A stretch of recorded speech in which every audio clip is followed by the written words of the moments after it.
Hi there, this is Virendra Yogi, a man who is servant of the mankind, dedicated, committed passionately to serve you, to become a complete man, healthy, wealthy, wise, peace, prosperity, joy, everything at your footstep. This is the burning desire of my life. This is the obsession of my life. This is the passion of my life. I might have failed several times in my life. I may not be the most celebrated personality on the planet Earth, but I want to create among individuals the people who are willing and desiring to become great, as millions of people have done it. One of my greatest guru, you can see, he's Dr. Napoleon Hill, who really wrote the book, The Law of Success, and also Think and Grow Rich, and he was coached by Andrew Carnegie. I desire to become his student, and I become really, and in due course of time, I really try to understand what Napoleon Hill and Andrew Carnegie wanted to convey to the masses, how they can be great. And the real success story has been that everything begins with a burning desire, and thought become things. Truly thoughts are things. We become what we think about.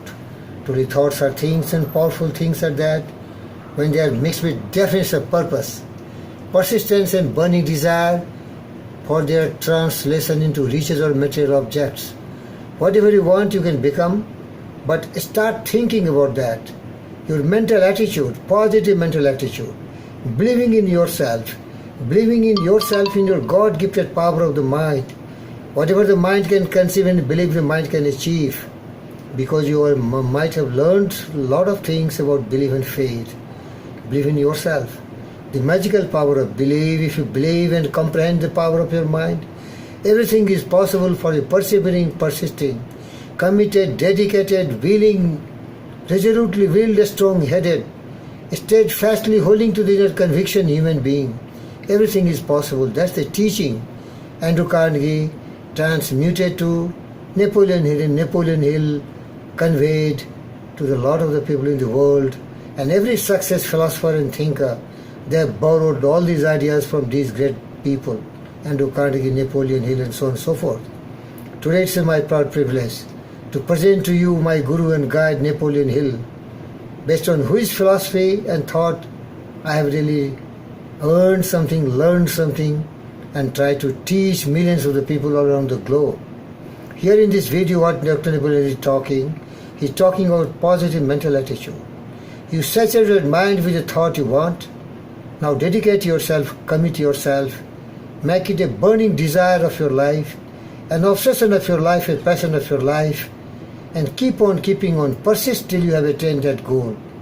And what he suggests, a definite purpose, a mastermind alliance partner, burning desire, backed by a tremendous faith and action, and willing to go extra mile, with a pleasing personality, positive mental attitude, personal initiative, disciplined mind, committed, dedicated, passionately moving towards the goal, with the spirit which is never dampened, falling and fighting, learning from defeats and adversities, maintaining a sound physical health, and really a creative vision. When you are failing, change your plan of action in the guidance of the best brains who are helping you, and everything is possible for you. Learn to also work in the team. Enthusiasm, energy, dear friends. Now it's my proud privilege to present to you my guru and guide, Dr. Napoleon Hill. See what he's talking about success and how to become great men in life. Come on, watch Napoleon Hill, what he's telling. That's the most profound thing in all the knowledge of mankind. The most profound of all knowledge is the fact that the humblest person can take possession of his own mind. He can color it any way he chooses. He can project it into high places or into the gutter. He can make it a success or he can make it a failure. Just the change of his mental attitude changes from success to failure almost instantly. A burning desire is the sort of material of which faith is created. Do you know what a burning desire is? That's right, obsessional desire. Obsessional means a desire that takes possession of you, obsesses you. Now, there are a lot of desires in the world, but they're not burning desires, and they're not obsessional desires. And most people in their whole life never express or never experience an obsessional desire for anything. In this video, he is giving examples of Helen Keller and so many other great people who were born with a lot of handicaps, and they never yield before such kind of adversities and misfortune. Because of the determined and committed mind, they overcome every hurdles, every difficulties, every reverses, and they make it very favorable and congenial. Where there is a will, there is a way. Beloved friends, as you see the magic of believing, Claude Bister said, when they are resisted with tremendous and determined opposition, they traded down everything else and created everything out of nothing, because they have a strong head, resolute will, steadfastly holding in their conviction, never believing in temporary defeats and fates. Now see what Dr. Napoleon Hill said about Helen Keller. A girl, after just sickness, she lost her voice, hearing, and seeing, everything was handicapped. Still she became great. He's also giving the example of the President Roosevelt, who cannot walk. He was in wheelchair, but one of the strongest presidents of America. Let's see what Napoleon Hill, my guru and guide, says about it. We start out with hopes, not too definite, but faint hopes for things, and wishes. We wish for, everybody wishes for a lot of money without having to work for it. Well, maybe not everybody, but of course my students don't. But a lot of people do, most people I'll say, wish for things, wish for a Cadillac when they're driving a Ford. If you want a Cadillac car and you make up your mind to have it, get out and see that the men under you or the job that you're holding, see that you put into it that which will entitle you to the Cadillac car. But if you don't want a Cadillac car, chances are you'll drive a Ford or something else the rest of your life. You have to want things. You have to want them with a burning desire, and then you have to do something about that burning desire. What is it? Action. You've got to start in right where you stand, showing that you do have faith in your ability. Start right where you stand with action. Now here's a lot of examples of men of achievement. I'm not going to go over them, you know them, but there is one down here that I particularly want to call your attention to, that of Miss Helen Keller, who believed that she would learn to talk despite the fact that she had lost the use of her speech, her sight, and her hearing. Can you imagine that? Lost the use early in life of her speech, her sight, and her hearing. She couldn't hear, she couldn't see, and she couldn't speak. And yet, did you know, of course you do know, that Miss Helen Keller became one of the best educated women in the world. She's in contact with more of public affairs and civic affairs and conditions all over the world than the 9/10 of the women who have all of their senses. Isn't it an astounding thing? And all she has to go by is the vibration. If you speak to her, she puts your fingers up to her lips and she can tell what you're saying by her fingertips. Entirely by vibration. Think with a woman with a handicap of that kind all the way through life, getting joy out of life, rendering useful service, making speeches. She's learned after a fashion to talk. Doing a great work where the majority of people would have settled for a tin cup and a bunch of lead pencils on a street corner with any one of those afflictions. While I was on the staff of Franklin D. Roosevelt, I passed at the corner of Pennsylvania Avenue and the street running by the White House. Every day I passed a man sitting there with a tin cup and some pencils. I became acquainted with that man. He had lost the use of his legs. He had the same affliction as Franklin D. Roosevelt, exactly. And it happened at about the same time. And I found out that he had even a better education than Franklin D. Roosevelt had. But out there he was, out there with a tin cup and pencils, trying to eke out a living by begging. There was just a block away, there was a man with the most important and responsible position in the whole world. Determination and commitment, the willpower. Who Remember also had lost the use of his legs, but he hadn't lost the use of his brain. He hadn't lost confidence in himself. These afflictions that come along, sometimes they turn out to be a great blessing. They teach us that, very often they teach us that we can get along without an eye, or without both eyes, or without legs, or without hands. We can get along without a lot of things if we have the right mental attitude toward what's left of us. That's important. If you would have faith, keep your mind on that which you want and not on that which you do not want. Now, how do you go about that? How does one go about keeping his mind off of the things he doesn't want? Look up that word transmute and see what it means. Look it up in the dictionary. You know in a general way, but look it up just for because it'll be more impressive. Hi there, so what I want to tell you, my friends, there are so many people, they are perfect physically, but mentally they are not perfect. They don't have the courage, they don't have the commitment, they don't have the dedication, they don't have the passion, they don't want to do anything, they don't want to become anything, because we become what we think about. Unless you are not having a burning desire to become something very important, very useful, very productive, you are not going to become anything else.